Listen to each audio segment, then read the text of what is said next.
The Writings of Nichiren Daishonin, Volume 1, Letter 167, The Properties of Rice. It is also this way with rice. While the rice itself is the same, rice that nourishes a slanderer of the law supports the life of one who destroys the seeds of Buddhahood, enabling him to become a more powerful enemy than ever. And yet, does it not sustain his life so that he will in the end be won over to the Lotus Sutra?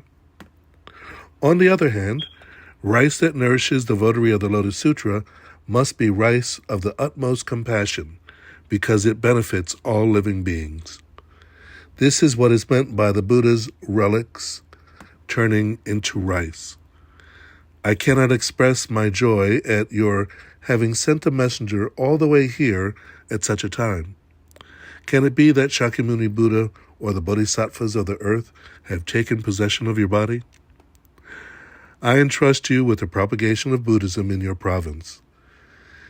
It is stated that the seeds of Buddhahood sprout as a result of conditions, and for this reason, they preach the single vehicle. If Jibubo, Shimotsuki-bo, or the others should arrive, I will send them without delay. And if you have an opportunity to see Matsuno, please carefully explain what I have said. Background. Only a fragment of this letter remains, and its recipient and the date of its writing are not known.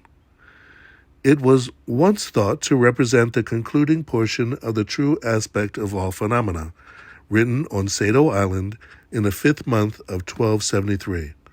But, in view of its style and content, it is now considered to be a fragment of a letter written after. Nichiren Daishonin moved to Mount Minobu.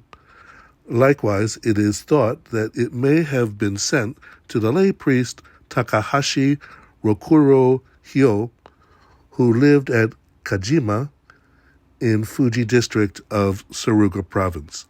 Takahashi's wife was Niko's aunt, and Takahashi and his family appear to have actively supported the propagation movement in the Fuji area.